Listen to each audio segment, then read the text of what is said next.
Hi, welcome. Welcome to today's podcast. This is Ralph's Law, where justice reigns. All right, amazing day today. I'm actually doing this video. I'm trying to respond to some, requests that I've had from people, from some colleagues and other people. They were trying to,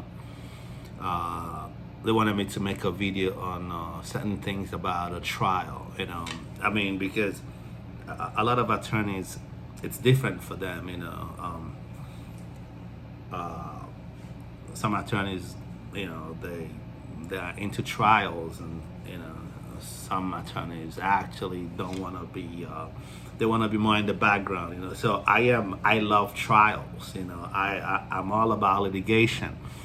So this video is kind of like a little bit of a trial practice. So I just wanted to make this video because it has to do with opening statements.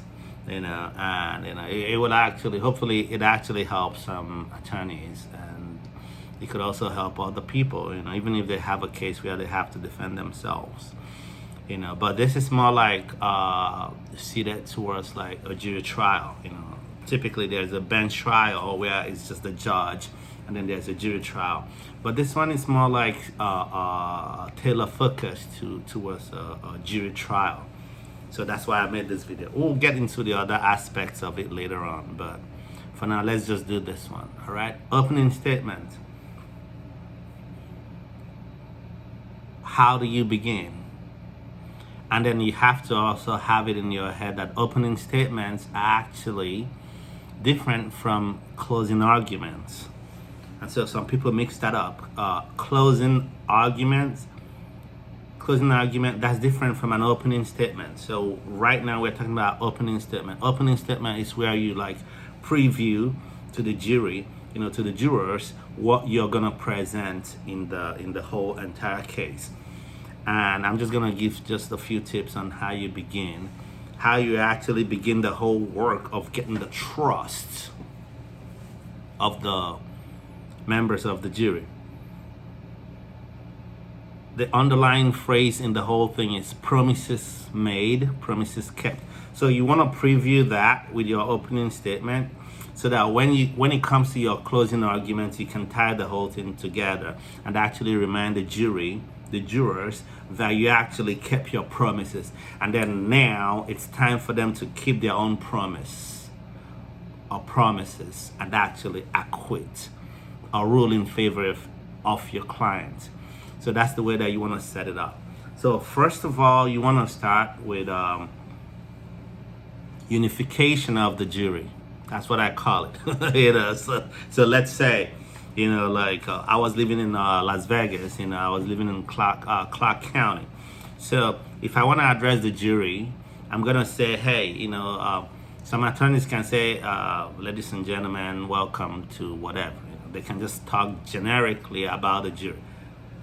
I would make it more like closer. So I want to give them something that makes them feel like they're part of the team. So I'm gonna say, good morning, ladies and gentlemen of Clark County. So when you say Clark County, it makes them understand that they're all part of the same county and they're working towards the same goal, achieving justice for Clark County. So that's the unification. You have to first of all do jury unification in your intro. And a lot of attorneys don't know this, but that's how you're supposed to do it, because you're giving them that common thing about all of them. They're all from Clark County. So let's say right now I'm in Sacramento County. I can say, welcome, ladies and gentlemen, good morning, welcome to Sacramento County. Members of the jury. But I have to try to reference the fact that we're all in Sacramento County. So it makes the jury understand that they're all together in the same county. Remember, these are strangers to themselves, but you want to give them that common denominator the thing that unifies all of them. When you do that, it gives them a sense of purpose. It gives them a sense of teamwork. All right? That's how you want to begin. So you do that. All right. In case you haven't done that already, this is Ralph's Law, where justice reigns. Okay, so subscribe, share, like, and comment. Okay, today's a bit different. It's kind of like, I mean, you guys already know I'm an attorney, I'm a law professor.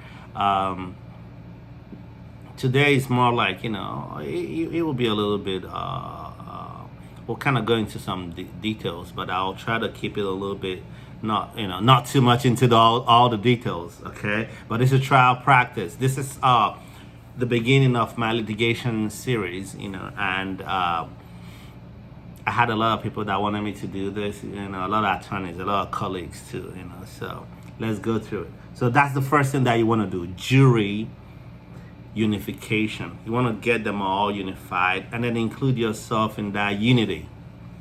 So you guys, you're a team. All right, the other side, they're different. You see what I'm saying?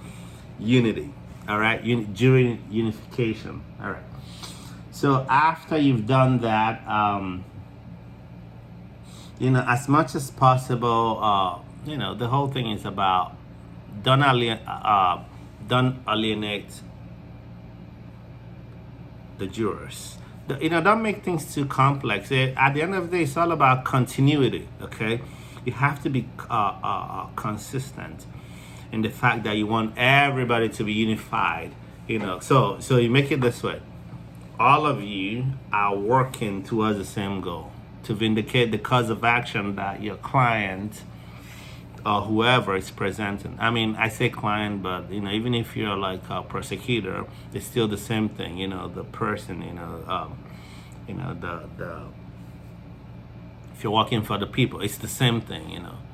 Your side, the cause of action for your side should be vindicated, and you have to get the jury to believe in that. If the jury believes in what you're talking about, they will rule in your favor. Most likely, they have to believe you. All right.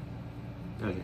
So that's kind of like part of the whole thing. And then the next thing that you have to do, after you've done all the whole stuff, the next thing that you have to do is just drop the facts on them. Drop the facts on the jury in a way whereby you control the narrative.